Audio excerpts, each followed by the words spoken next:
Okay, thank you, Dean Puckett. Really appreciate it, and so happy to see everybody here for this great program from Jenny.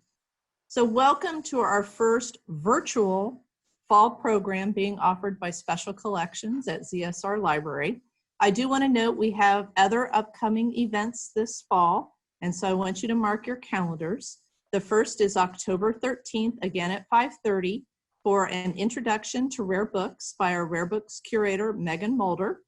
And then on November 10th, again at 5:30, we are going to host Dr. Sam Gladding, who will talk about his new book, Off the Courthouse Square. We will be partnering with Bookmarks, Winston-Salem's independent bookstore and literary nonprofit on Sam's program. Again, both of those programs will be at 5:30. More information will be forthcoming. We will send out links for you to register. So don't worry, we will find you.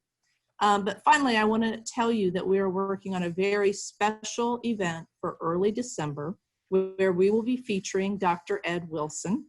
Dr. Wilson also has a new book coming out titled Songs of Wake Forest, Tributes by Edwin G. Wilson, edited by Catherine Burrows and Tamara McLaughlin. And we will keep you posted on details for that program.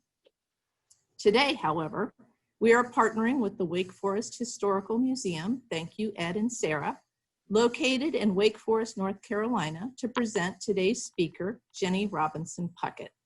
Questions have been submitted in advance, and after Jenny's talk, I will share those with her one at a time so she can respond. Mika Payden-Travers, the ZSR Development Officer, and I will also monitor any questions in the chat. And if there is time, we will let Jenny answer those questions as well. I also want to let everyone know that we are recording this webinar, and we will send you the link later in the week, and please feel free to share it with whomever you think would enjoy it. And finally, a special thank you to the Alumni Advancement Office for all their assistance, along with the ZSR technology team. We couldn't do it without you. So here is a very brief biography for Jenny. Jenny is rather hard to condense into one paragraph, but I've given it my best shot. Jenny Robinson Puckett graduated from Wake Forest University in 1971. After completing the Master of Arts degree at Middlebury College, she taught Spanish for many years at the high school and college levels. She was a lecturer in Spanish at Wake Forest from 1995 to 2013, during which time she developed a passionate interest in Wake Forest history. In 2016, Jenny received Wake Forest University's highest honor, the Medallion of Merit, for service to the university. Her new pictorial history, Thine Ancient Days, a WFU History 1818 to 1956, was recently published by Libraries Partners Press, and she will share with us today the story of how it was created. But I also want to talk a little bit about Jenny's contributions to ZSR too. Jenny has been a dedicated supporter of ZSR Library as a founding member of the Board of Visitors and has been a tireless advocate for the library and for Special Collections in particular. The Special Collections classroom that she helped renovate has been vital in allowing Wake Forest faculty and students to learn using our collections. In fact, I'm in the Puckett classroom right now. Jenny is also graciously donating all the proceeds from her new book to both Special Collections and the Wake Forest Historical Society, and we are incredibly grateful for this and all she does for ZSR and Wake Forest. And now we're going to turn this over to Jenny and let her start her presentation. And we'll start with the video.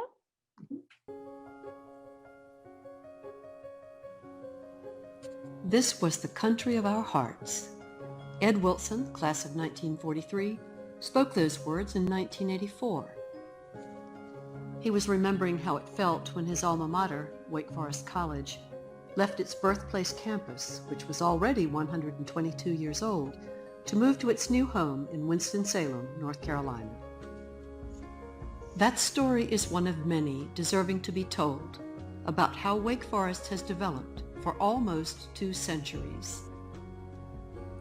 I'm Jenny Puckett, class of 1971, and I'm happy to introduce my new book, Thine Ancient Days, an illustrated history of Wake Forest from 1818 to 1956.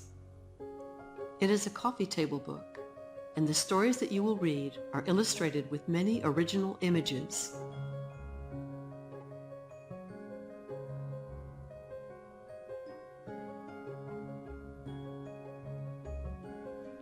From the collections of the Z. Smith Reynolds Library, the Reynolda House Museum of American Art, and the Wake Forest Historical Museum.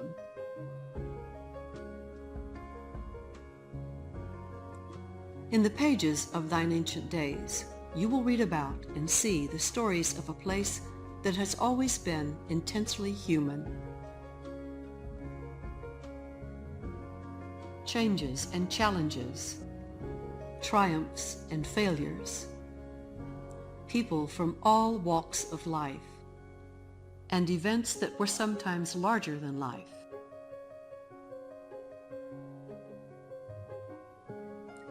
I cordially invite you to see and explore the legends of Wake Forest, the old and the new, the country of our hearts.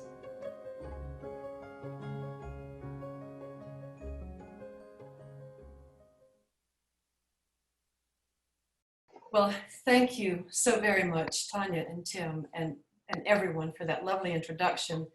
And to all of you, thank you so much for making yourselves available today. It's a great pleasure to be sitting with you this afternoon and getting to talk to you about Thine Ancient Days, and also to give you some glimpses inside of the book. And for those of you who already have it, I give you my thanks also for your support of the Z. Smith Reynolds Library and the Wake Forest Historical Museum. Thine Ancient Days actually had its start almost exactly 10 years ago from now. While I was still on the faculty at Wake Forest, I was teaching Spanish there. In 2010, I completed a book about President Harold Tribble, and the bookstore was carrying that book. So one day that fall, 10 years ago, I was walking through the bookstore, and one of the managers approached me and said, we're into sort of a problem here. We need a coffee table book written because the one we've been carrying is out of print. Would you be willing to write a coffee table book about Wake Forest in general? Could you do that for us? Well, who could resist such a nice invitation? And I said, well, of course, I'll be glad to do that. That shouldn't be too hard. Well, 10 years later, I sit before all of you and testify how wrong that statement was. It's probably a great blessing that I could not foresee the challenges that would be coming up in the next several years. Initially, there were 3 challenges to starting this book. The first one was in finding a model. I kept wondering, is there a typical coffee table book that I could use as a prototype? Well, no. Every coffee table book is more different than the last one you looked at. And the second challenge was, I knew that coffee table books need to be visually appealing. So I wanted to know if there was an ideal ratio of images to text. Was there a golden rule on that? Well, heck no, there is no such thing as that golden rule. The third challenge, though, was the most serious. I needed a concept for the book. I needed a unifying theme for such a topic that deserved a good theme.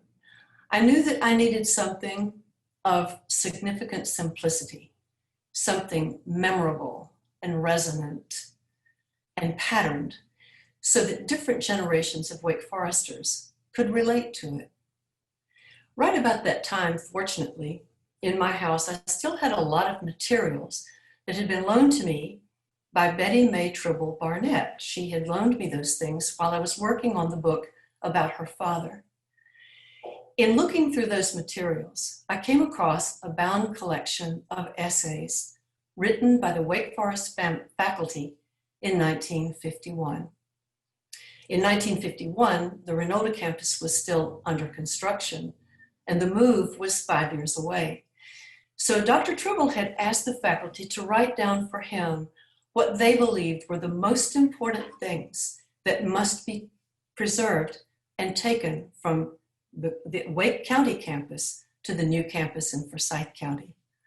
Among those essays was one written by a professor of history Forrest William Clontz, and in his essay was this sentence: "There has been something intensely human about Wake Forest College." And there it was. There was the concept, an educational community of long standing that consisted of people who were good but not perfect, people who strived, who failed and succeeded, and who, in almost 2 centuries of changing circumstances, always did their best. And when they knew better, they did better. That's the Wake Forest that I know and that I wanted to write about. Along the way, I consulted other writers, in particular, 2 very fine writers. And I met with them very often, and we challenged each other on best ways to create this book, and we had workshops and discussions. And it was in those sessions that they gave me an idea for a technique to bring such a massive amount of material under control. One of them said, "Jenny, if you're going to talk about or write about a topic this broad, you first need to decide what are the boulders, what are the rocks, and what is the sand." And that technique was very helpful. It helped me to zero in on the scope and sequence of the things I needed to write about. We also decided that a story about Wake Forest could be well done episodically. That is, we could write, or I could write, in stories. And each story could be ideally accompanied by a great, compelling image from our history. So those were the ideas, and now it was time to research and collect. The first thing I did was go to the Z. Smith Reynolds Library, and I talked to Tanya Zanish-Belcher, head of special collections. I also went to the Wake Forest Historical Museum to talk to Ed Morris, executive director. For 7 years, Tanya and Ed and their entire wonderful staff opened those collections for me and guided me through. Those are still my 2 favorite places. At long last, the writing and editing and polishing was done. And in February of this year, Library Partners Press published the book. Mika, I'm ready for the first slide.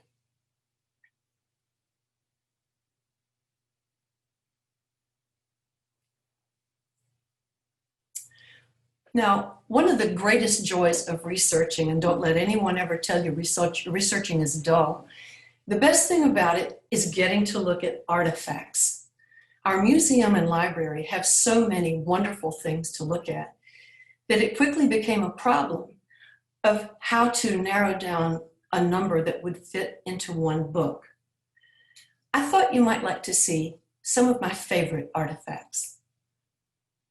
Here is the first one. Next.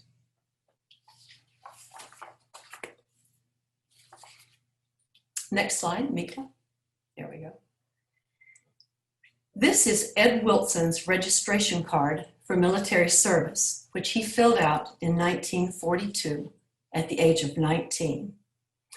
Ed lists his hometown as Leakesville, North Carolina, which is no longer known by that name.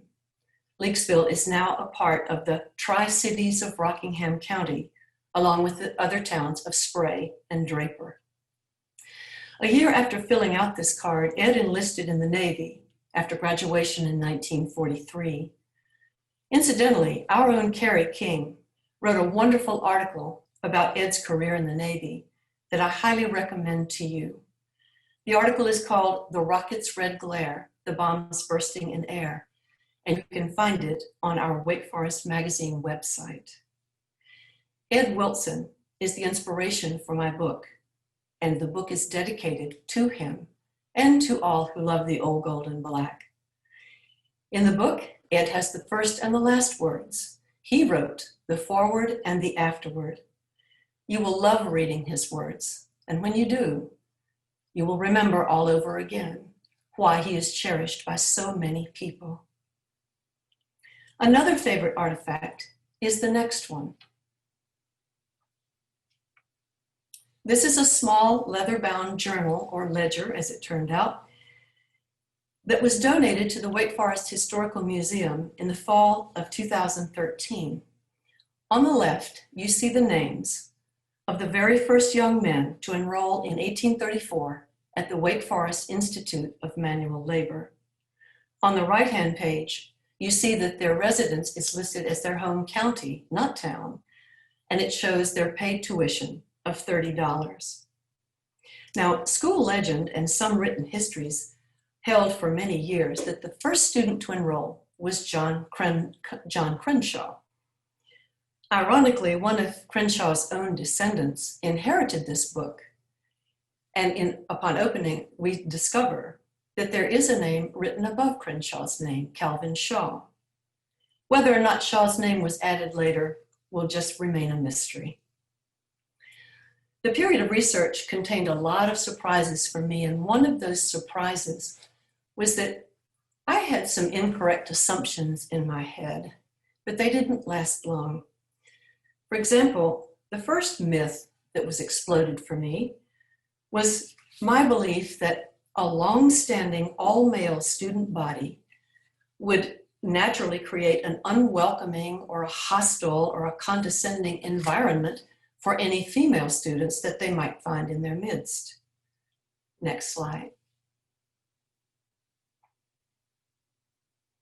The story of Eva Bell Simmons proved otherwise. Eva Bell was the youngest daughter of Professor William Gaston Simmons. She was a faculty daughter, and she entered Wake Forest in 1884. She was brilliant, and the all-male student body quickly recognized that. Her writing was often published in the student magazine, and she was elected to membership in the Philomathesian Literary Society.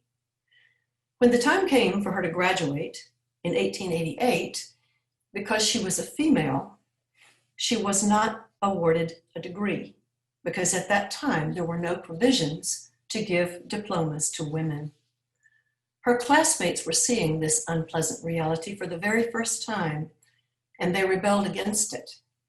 They wrote letters of appeal to the Board of Trustees and to the administration, pleading her case, all to no avail. In 1890, 2 years after Eva Bell had already finished at Wake Forest, she was granted a special diploma, signed by the faculty, but not signed by the Board of Trustees. But she had already gone on with her life. She was in Alabama, teaching at a women's college. Her career was not a long one. She died in 1898, tragically and suddenly, of pneumonia. Back at home, it was her alumni classmates and the male students then at Wake Forest who mourned her and who eulogized her in all of their publications and in the Biblical Recorder. It was not until 1932 that Wake Forest awarded regular diplomas to women. Another myth that I held dear was that anyone, male or female, who holds the title of college president really has it made. That person is very comfortably situated and has a lot of financial security. Well, not so much.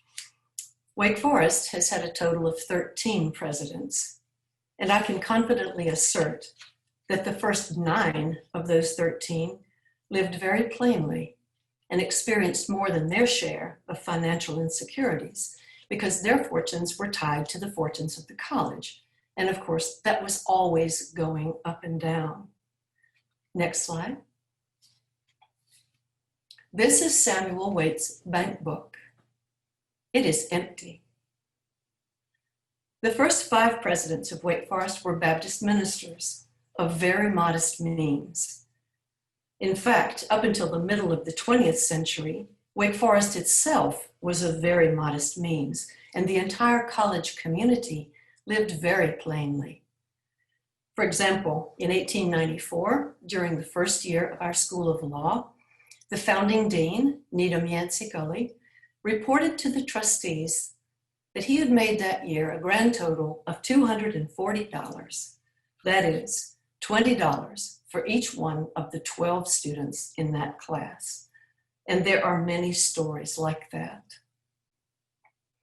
Researching our earliest days as an institute and a college produced so many facts about our history that all Wake Foresters should know and should care about, beginning with our beginnings. I refer to the years between 1834 and the Emancipation Proclamation in 1861. During these first 27 years, Wake Forest, along with many other educational institutions, participated in the slave economy. Wake Forest did not own slaves, but the first 4 presidents did, and some of the faculty members, and some of the trustees. How widespread was that situation, and how did Wake Forest fit into the overall picture? Let's look at this map next. The United States Coast Guard published this map in 1861. It is based on the 1860 federal census, and it includes the southern states, Missouri, Maryland, and Delaware. Each state is shown by county and color-coded to show the percentage of slave population in each county. According to the legend in the bottom right of the map, the lightest areas indicate a slave population of less than 10%. The next category up would be 10% but less than 20%, and so on up through the scale up to the last category, and the darkest area would show a slave population in a county of 80% or higher. Now watch for the red circle. The red circle shows Wake County at 39.5%. Next slide. As we zero in on the state map, you will see many regional variations in these populations. At the western border, Watauga County shows the smallest percentage at 2.1%. Bear in mind that this map shows only southern states, and it excludes states where slavery had previously existed. But it does illustrate why all institutions anywhere in the United States founded before 1861 should rightly and properly examine and study their own relationship to the systems of slavery, and should also research the contributions of the enslaved to the life and culture of that institution. There are other things that we should know and care about. Next slide. We should know for how many years we were relatively poor, making note that that poverty was never intellectual. On a couple of occasions, we came close to extinction. At other times, we were at risk of not being able to grow, whether that meant in physical facilities, campus size, or academic programs. We dodged so many bullets, but we had intelligent and thoughtful leaders who were also courageous and who took a leap of faith when it seemed to be most needed. As my friend Barry Clendenin says, the fact that Wake Forest survived and then thrived for 186 years cannot be dismissed as just one lucky break after another. We should also care about the contributions of non-Wake Foresters to our survival and our development and our prosperity, beginning in the earliest days with the enslaved who built and maintained the early campus. We also must credit the anonymous and countless thousands of small donors and supporters from Baptist churches across the state. They are who sustained the school for a century and a half, actually from 1832, when they gave money to purchase the farm, all the way to 1986, when in that year, Wake Forest severed its relationship with the Baptist State Convention. We also still care about the assistance and support of other area colleges, not only for academic collaboration, but of course for intercollegiate sports. And finally, we take note of the periodic and stunning transformational gifts that have allowed us to leap forward, beginning in the 19th century, and in the 20th century, the Reynolds family, the Z. Smith Reynolds Foundation, and the city of Winston-Salem. Without all of these things, we would not be here. And now I want to tell you a couple of my favorite stories. As the manuscript developed, many of those stories were favorites, but a couple of them ended up toward the top for what they showed about two very different men who became Wake Forest presidents. The first man you've probably never heard of, Thomas Henderson Pritchard. T.H. Pritchard became our president in 1879. Pritchard grew up not far from where I'm sitting right now, in Mocksville, North Carolina. He was the son of a poor Baptist minister who realized that he could never educate T.H. as he could afford. The only way to do it would be to adopt Thomas out to a wealthy bachelor uncle that was Dr. William Henderson. The wealthy uncle sent Thomas to Wake Forest in 1849, and there he flourished. And for 2 years, he was in his perfect environment. But at the end of Thomas's sophomore year, he got a shock. His uncle decided to get married, and he informed Thomas that he was now cut off and he would have to fend for himself. And here is where we have a glimpse into his character. Undeterred, Thomas left Wake Forest, got a job in Nash County, and taught school in Nash County for 2 years and saved all of his money so that he could finish his degree at Wake Forest. He returned in 1852, re-entered campus life, continued to excel, and was beloved by his peers and his professors alike. In fact, in his senior year, someone wrote of him that he was loved for his joyfulness, gracious manners, noble ambitions, fluency of speech, and an optimism that clung to him. Pritchard graduated in 1854, became a Baptist minister, and for the next 25 years, he appealed to all of the Baptists in the state, and he successfully appealed to them to help the college grow its campus and to expand its endowment. That's because his own life had taught him the need for financial stability. Next slide. Pritchard often preached the value of handsome buildings and beautiful grounds. 2 of his parishioners in Raleigh donated the campus's second building. This is the Heck Williams Library. The library was dedicated on the day of Pritchard's inauguration. And during his 4-year term, from 1879 to 1884, Pritchard traveled 15,000 miles and addressed 60,000 people on the value of education. His story is one of my favorites because, for one thing, it shows a Wake Forester facing adversity with courage at a very young age, but mostly it shows the power of optimism. The second is a man I've spoken about on many occasions during the first 2 years of the Wake Will campaign. It's a story about our 6th president who served in the 19th and 20th centuries, Charles Elisha Taylor. Taylor was also the son of a Baptist minister in Richmond, Virginia. He was born in 1842. Charles started his college education at Richmond College, today University of Richmond, but when Virginia seceded from the Union, he enlisted in the Confederate Army at the age of 19. He was a foot soldier.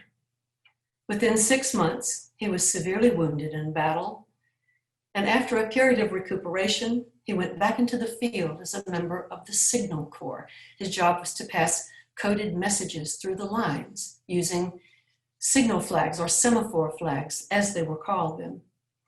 2 years later, he became seriously ill in the field and was being sent back to Richmond, but on the way, he was captured by Union soldiers. They took his horse and they loaded him on the back of a wagon and they sent him to a prison camp near Stanton, Virginia. On the way to the prison, the wagon carrying him passed directly in front of his own brother's house, and he could look in and see his brother and sister-in-law on their porch. From the prison camp, he wrote a letter to his brother, and you will see that letter in the book in its entirety. When you read it, you may be surprised at how calmly he expresses himself.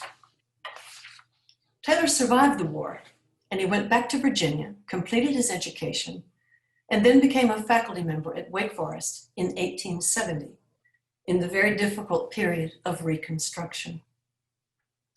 A dozen years later, Taylor carried out a bold plan that he created himself as a faculty member to raise much needed cash for Wake Forest. He traveled to New York City in 1882 to place an appeal at the feet of Northern Baptists who were very wealthy.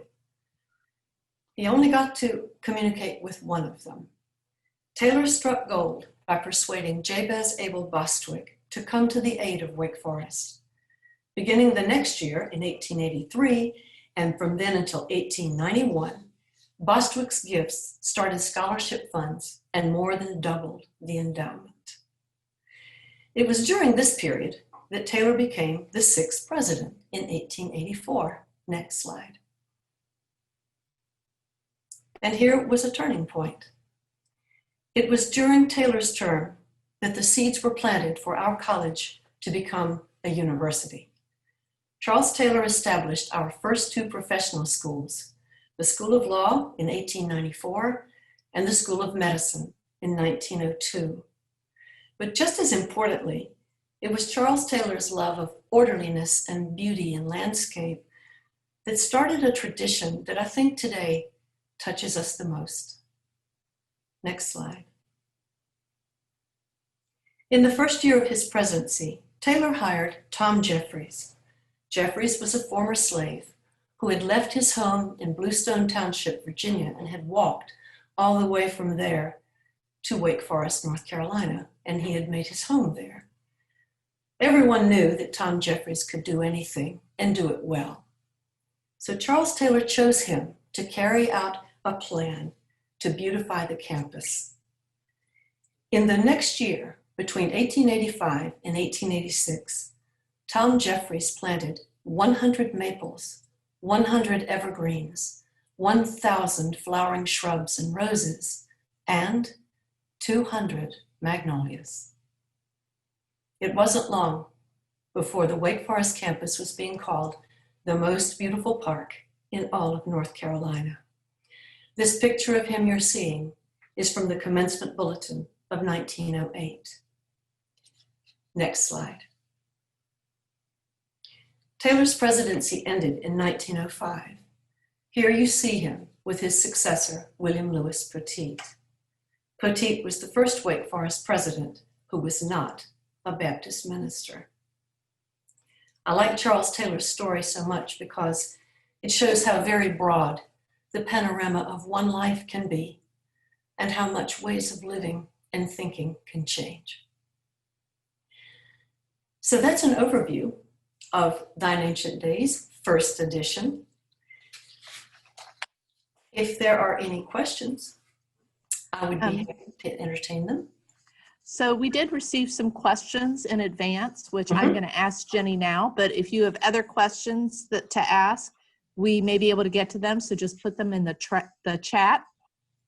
Jenny, the first question is, as time increases between our current students and old campus, do you see interest in Wake Forest history changing? How and why do you think it is important for current students to understand Wake Forest history? I believe that current students and those that I was fortunate to teach before my retirement are all interested in Wake Forest history. I had the privilege of teaching a first-year seminar on Wake Forest history. It was always full. They always loved the activities, and their favorite thing was the trip to the old campus in the spring. I don't think that would change very much. Now, it's been a while since I've been in my office on campus, but I think the importance of history, as I said in my talk, is now more important than ever. And I believe they need to know all of it. And I think they also need to view it as a story of human beings. And I also think it's well to remember that 100 years from now, people will be studying us. and we too will be judged.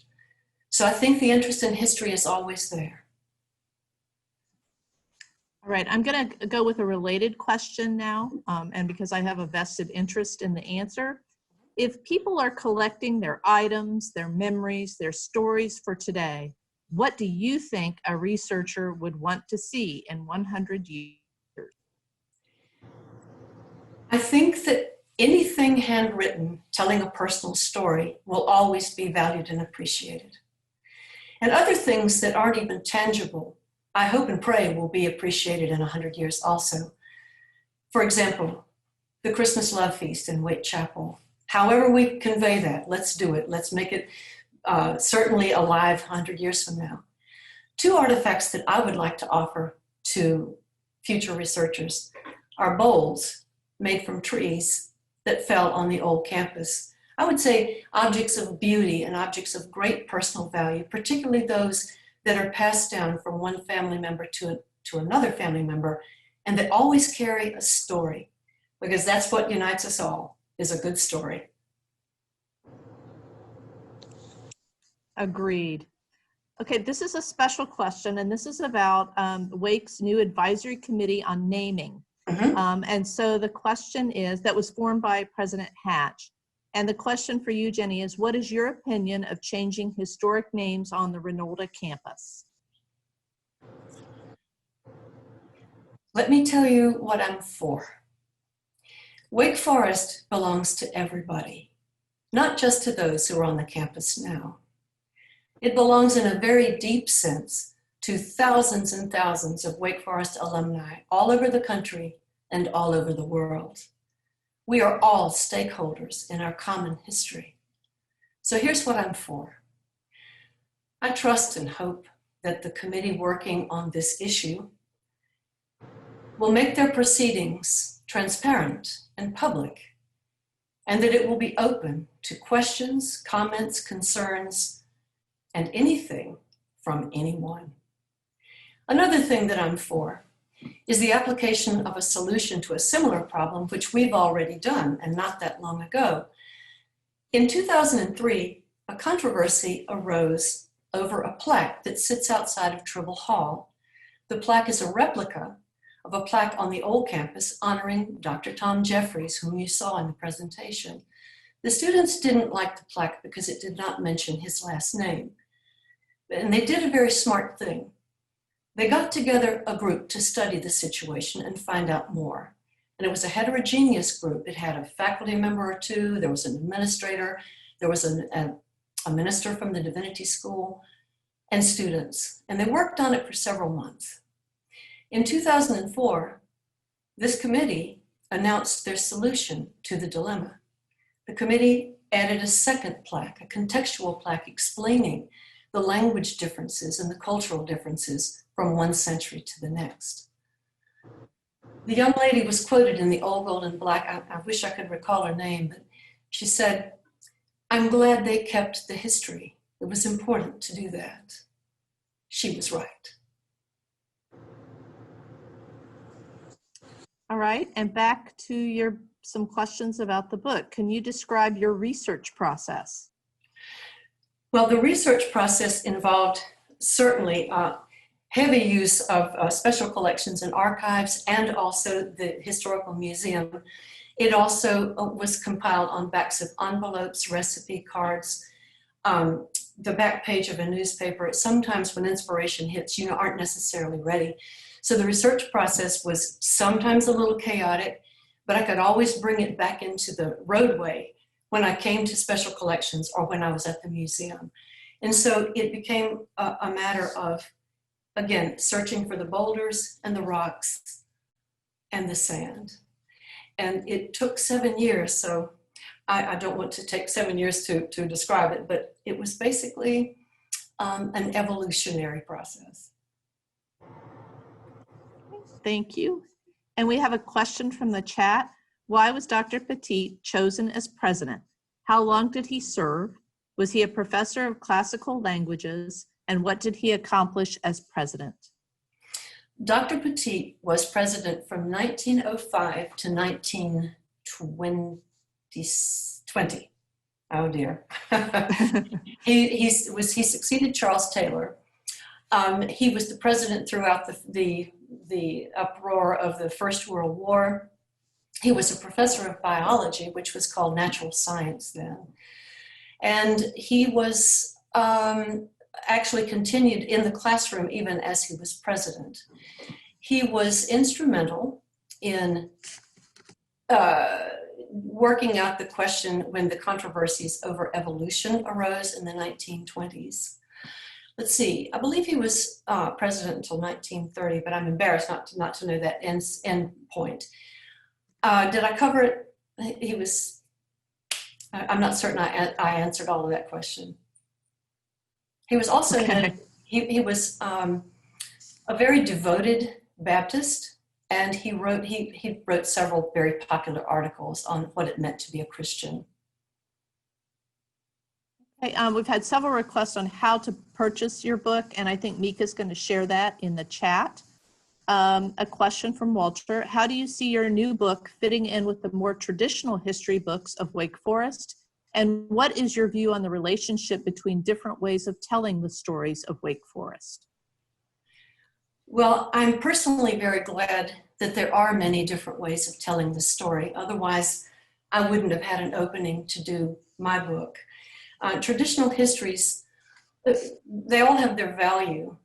Some traditional histories are a little tough to read because they're based on very old source material.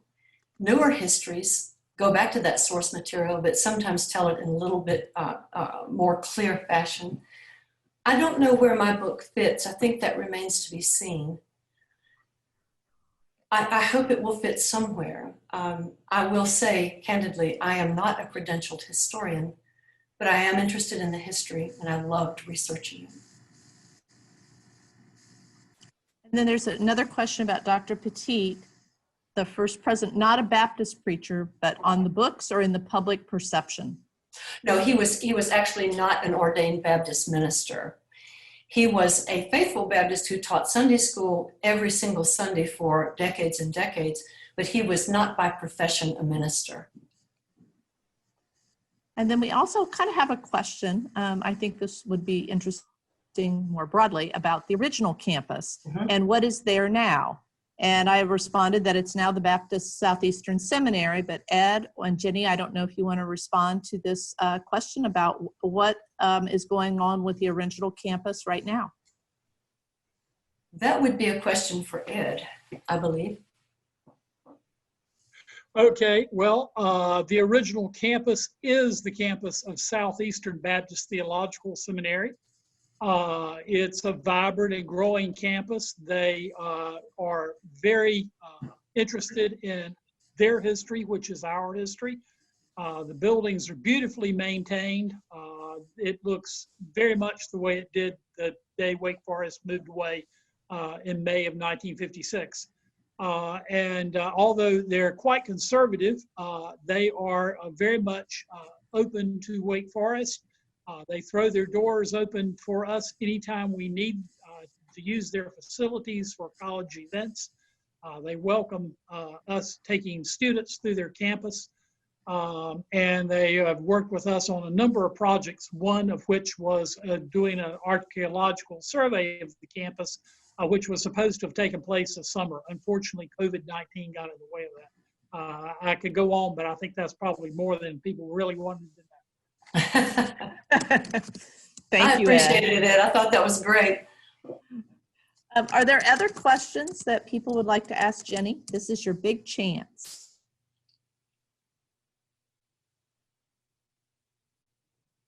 Are there any stories in the book of students who attended both the old and new campus? And she has a friend, or he has a friend that was in that group. Oh, actually the book ends on just after the days when the moving vans unpacked on the Renolda campus, and the book officially ends at the first convocation in the fall of that year. I don't have personal stories in this book, but in my book about Tribble, there are several stories about occupants of both campuses, or campi, as he said. So maybe in my other book, there are those. And we have someone else noting that taking a trek to visit the old campus and the birthplace is highly recommended, and I would recommend that as well. It's a wonderful trip. Oh, Jenny, Stephanie wants to know, what is your favorite new to you story in this book? New to me story. Oh, I wish I'd had a minute to think about it. Well, again, it's not a favorite because it was disturbing to me to see the great lack of resources at times. During the First World War, for example, our campus turned into a barracks, into a military facility for the Student Army Training Corps. And this was one of Dr. Petit's accomplishments, was that he kept students in school before they were sent to training camps. And that it's not a favorite story for amusement or pleasure, but it was an astonishing story. And just as soon as that crisis was over with and school reopened, guess what happened? A pandemic. The Spanish influenza came back to school at the opening of the next regular school year, and that was an astonishing situation for them to handle. So Rebecca, that one opened my eyes the most. Okay, Bob would like to know, among the early Wake Forest presidents, who do you believe faced the greatest challenge? I believe that might have been Washington Manley Wingate. First of all, he was the youngest Wake Forest president ever to be selected. He was 26 when he was president on the first side of the Civil War. And on the other side of the Civil War, when he reluctantly agreed to come back as president, an awful lot had happened and his health was not good. He had been a preacher during the war. So I think learning about him was astonishing to me, because he was one of those figures that was beloved by everybody on the campus in spite of his physical deformities. He was very unusual looking, as you can tell if you've seen his portrait, but evidently he was a wonderful, kind, and generous man, but he had almost no wealth at all. Okay, here's a question from Rebecca. Is there anything you couldn't find but wanted to? Yes. I wanted to find the postcard that Jabez Bostwick sent back to Charles Taylor that year in 1884, because all we have is the text of it. That was the only contact on that trip that Bostwick and Taylor had, because Bostwick would not meet with Charles Taylor. He sent a postcard saying, "I prefer to get a written summary of what it is you want," I'm paraphrasing. And so after getting that postcard, Taylor stayed up all night long working on that letter, making sure it was perfect. The next morning, he posted the letter and started on his way home. And it was after he returned to Wake Forest that he got the good news that he had touched the heart of Jabez Bostwick.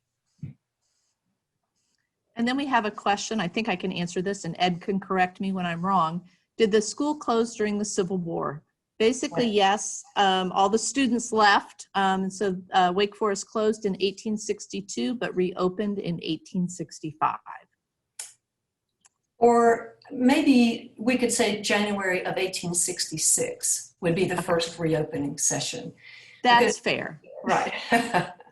Yes, it closed, and while it was closed for the last year and a half of closure, it served as a hospital for wounded soldiers. And after the war was over, that building was really in bad condition. So.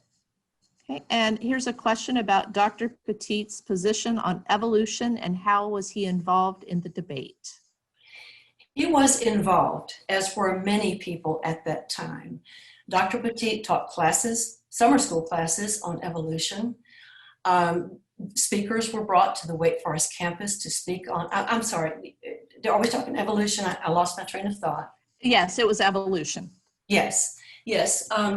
He never saw a conflict between science and religion. In fact, he thought one enhanced the other. And even in his earliest days, he wrote defenses of Darwin's theory of the origin of species, long before it became a controversy in the 1920s. He just didn't see, he thought that, there were so many wonderful quotes. He thought that science reveals the handiwork of God, paraphrasing. And his big moment, one of his big moments, was in 1922 when he came to Winston-Salem and spoke to the Baptist State Convention. And he actually that night never mentioned the word evolution, but he won them over to the value of the open mind and a classroom that examines all theories. Another question, very timely. How did Wake Forest handle the pandemic in the early 1900s? That pandemic was not as long lasting, I gather, as this one. When this pandemic broke out, when the students were coming back to school that fall, and almost overnight, 30% of the students were in the hospital or in bed, and half of the townspeople, everything closed down in the town of Wake Forest. Ed, maybe you could fill that out a little bit. I just know that it was a sudden closure, but I never gathered that it lasted very long. It actually began on registration day. One student at registration became ill, and within a few days, there were dozens and dozens of students that were ill. The infirmary was overflowing. They turned dorms and private homes into convalescent facilities for ill students. In a project that the museum was involved in about 5 years ago, we did a archaeological ground penetrating radar survey of the local African American church cemetery, and we found, unbeknown, no one knew it was there, a mass grave with over 600 burials in it from 1918, and they were both black and white. Oh, so it was quite stunning shock to the town and to the college. Okay, I think that that's about all the time we have for questions. Thank you so much, Jenny, for joining us today. And I think Dean Puckett wants to provide our conclusion. Thanks, Tanya, and many, many thanks, Jenny. What a great talk. I just love the way that you can really bring our history to life. So I really appreciate your sharing some of your experience. I highly recommend, I've gotten to see the book. I highly recommend the book to everyone. What's to be surprised, a librarian recommending a book. This one I think you'll really enjoy. So I appreciate you spending some time with us this evening, and go Deeks. All right, thank you everyone. go Deeks. Thank you so much, so very much for this opportunity. Thank you.